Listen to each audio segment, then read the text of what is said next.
Mi abuelo notó que las abejas estaban molestas. Aunque hacían lo mismo de siempre, él notó que algo o alguien las había molestado.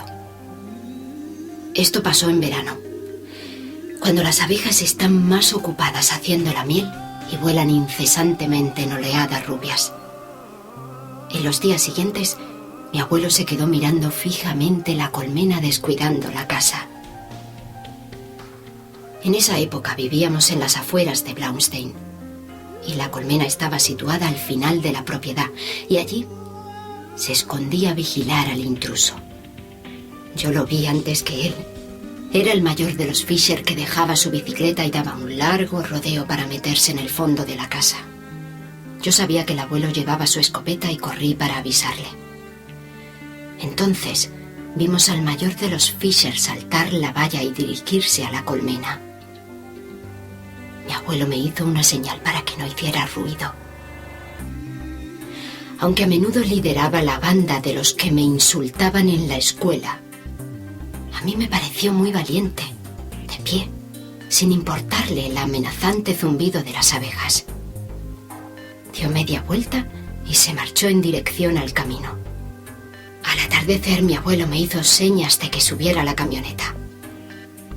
Nos detuvimos frente a una casa de tejas de madera gastadas. 2 niños más pequeños que yo salieron a recibirnos, pero al fondo pude ver la cabeza rubia del mayor de los Fisher asomándose temblorosa. Frank, pasa. María, ¿recuerdas al señor Stewart? Seguro. ¿Cómo está usted? Muy bien, gracias. María sirvió 3 tazas de café y luego se quedó de pie detrás de su marido, secándose las manos en su delantal. Muy buen café. Los años vividos solo después de la muerte de mi abuela no lo habían hecho muy bueno para las conversaciones. María cogió de una caja 3 galletas que puso frente a mí en un plato. Los niños estiraron el cuello y pude ver que las galletas eran muy importantes para ellos. Come. Me llevé una a la boca por cortesía. Y mi abuelo comenzó a decir: He tenido un problema con mis abejas. Uno de tus niños estuvo fisgoneando en la colmena. Mira, no quiero que lo castigues. Así empecé yo también en este negocio, pero a mis abejas no le gustan los extraños, y cuando alguien viene, no dan miel. He pensado que quizás él pueda dejar de hacerlo si a cambio yo le ayudo en este asunto. En la camioneta tengo una caja con medio centenar de abejas y una reina que estaba reservando para armar una segunda colmena. Si estás de acuerdo, se la dejaré y vendré 2 veces por semana para ayudarle a desinfectarlas y a extraer la miel. Todo a cambio de que deje de rondar mi propiedad. ¿Qué te parece a ti? ¿Crees que puedes hacerte cargo de ellas? El mayor de los Fisher asintió. Entonces todos salimos de la casa. Al salir vi que los niños se abalanzaban sobre las galletas que yo no había comido. Mi abuelo sacó de la camioneta la caja con las abejas y las amarró a un árbol mientras le daba instrucciones al mayor de los Fisher. Nadie se movía. El mismo aire parecía haberse detenido. Entonces, el menor se zafó del brazo de su madre y empezó a saltar alrededor de la colmena. Estábamos tan pendientes de mi abuelo que nadie pareció notarlo. Pero entonces el menor de los Fisher se asustó y empezó a correr en dirección a la casa. Un enjambre de abejas que habían escapado cuando mi abuelo había retirado la caja lo perseguía. Mi abuelo le gritó que se quedara quieto, pero el niño intentó espantarlas con las manos.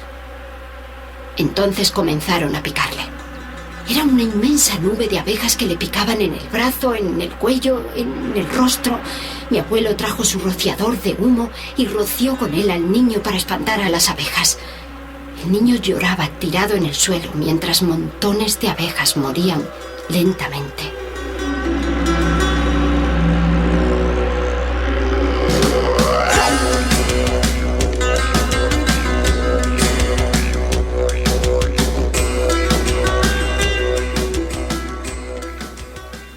mientras las miraba, tuve pena por ellas. Pero también sentí pena por mi abuelo, cuya esposa había muerto hacía algunos años, un poco después de la muerte de mi madre. Y antes de que mi padre tuviera ese accidente en la fábrica y volviera conmigo a Blaustein, a dejarse morir mirando un paisaje monótono, que no era el de su infancia, en el que había minaretes y quizá también olieran jonjolín y a té y a hierba buena, sino el paisaje de la infancia de su esposa. Mi abuelo curó rápidamente al menor de los Fisher, mientras el señor Fisher abrazaba a su mujer, que no paraba de llorar. El mayor se había escondido detrás de la casa como si él fuera el culpable de todo. Yo pensaba que tenía que tener pena por el niño, pero en realidad solo tenía pena por mí. Cuando volví a mirar, el menor de los Fisher sonreía y mostraba sus picaduras con el orgullo de un sobreviviente. Mi abuelo balbuceaba una excusa que yo no llegué a escuchar. Mientras caminábamos hacia la camioneta, a mis espaldas, pude escuchar a la mujer del señor Fisher que le decía algo. Yo conseguiría aún acordarme de lo que ella dijo porque fue la primera vez que lo escuché. Y su significado me estremeció y me hizo sentir como una intrusa. La mujer dijo: No necesitamos nada suyo. Dile que se lleve sus abejas a otra parte. Y también a esa turca de mierda.